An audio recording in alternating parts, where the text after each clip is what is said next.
Hello friend, আবার আমি আজকে এনেছি ব্লগ। সেটা হচ্ছে দীঘার কাছে যে মোহনা আছে সেই মোহনায় মাছ বাজার। সত্যি এখানে এত সস্তা মাছ এবং বিভিন্ন ধরনের মাছ এখানে আছে। তো ফ্রেন্ডস, আজকের কিন্তু ব্লগটা কন্টিনিউ করবেন। এত সুন্দর মাছ বাজার হয়তো আপনারা দেখেননি, আর যারা এসেছেন তারা তো দেখবেন, কিন্তু যারা এই মাছ বাজার আগে দেখেননি তারা আজকের আমার এই ব্লগটাতে কিন্তু সম্পূর্ণ দেখতে পাবেন। তাই আজকের ব্লগটা কিন্তু সম্পূর্ণ দেখবেন এবং আপনাদের মতামত অবশ্যই জানাবেন। এই যে আপনারা দেখছেন এখানে কত রকম মাছ, কত রকম চিংড়ি মাছ। তো ফ্রেন্ডস, শুধু দেখে না মানে এত ভালো লাগছে।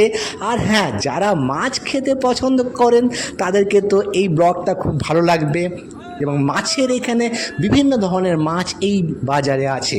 তো এটা হচ্ছে দীঘার কাছে একটা মোহনা আছে, সেই মোহনাতেই মাছ বাজার। তো ফ্রেন্ডস, আজকে কিন্তু ব্লগটা দেখে শুধু কমেন্ট করবেন আর লাইক আর শেয়ার তো অবশ্যই করবেন। আর এখনও অবধি যারা আমার এই ফেসবুকের পেজটি ফলো করেননি তারা অবশ্যই কিন্তু ফলো করবেন।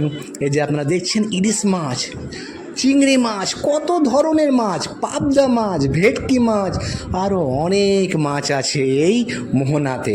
তো ফ্রেন্ডস, আজকে অবশ্যই কিন্তু কমেন্ট কিন্তু অবশ্যই করবেন। যারা মাছ খেতে পছন্দ করেন অবশ্যই কমেন্ট আর লাইক তো অবশ্যই করবেন। এই যে কত রকম কাঁকড়া, চিংড়ি, ইলিশ, ভেটকি, পাবদা, আরও অনেক অজানা মাছ আছে যেগুলো আপনারা দেখলে হয়তো বুঝতে পারবেন। এবং হ্যাঁ, সঙ্গে সঙ্গে কিন্তু কমেন্ট করবেন যে এটা কোন মাছ এবং আপনি কোন মাছ খেতে বেশি পছন্দ করেন। সেটা কিন্তু অবশ্যই ফেসবুকের পেজে লিখবেন, কমেন্ট করবেন যে আপনি কোন মাছটা পছন্দ করেন। ব্লগটা আপনাদেরকে কেমন লাগছে। আর হ্যাঁ, যারা এখানে মাছ কিন্তু কিনতে চান বা হয়তো কিনেছেন তারা তো জানবেন, কিন্তু যারা কিনতে চান হয়তো ভাবছেন যে আমি ওই মাছটা কিভাবে আমি আনবো।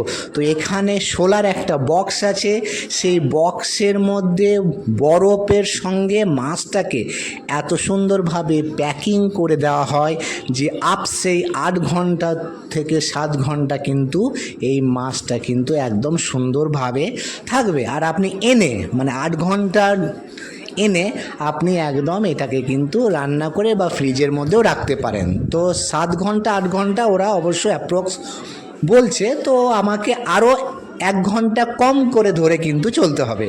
তাই মাছ যারা খেতে চান আর যদি এখানে কখনো এসেছেন বা আসবেন ভাবছেন, তারা কিন্তু মাছ কিনে নিয়ে গিয়ে সিউড়িতে যারা থাকছেন বা আর অন্য জায়গায় যারা আছেন তারা কিন্তু অবশ্যই এই মোহনার মাছ কিন্তু কিনে গিয়ে সিউড়ি বা বর্ধমান বা আশেপাশের যে জায়গারই আপনারা হন না কেন আপনারা কিন্তু সহজে খেতে পারবেন। তো আজকের ব্লগটা কেমন লাগলো অবশ্যই কিন্তু কমেন্ট, শেয়ার আর লাইক করবেন।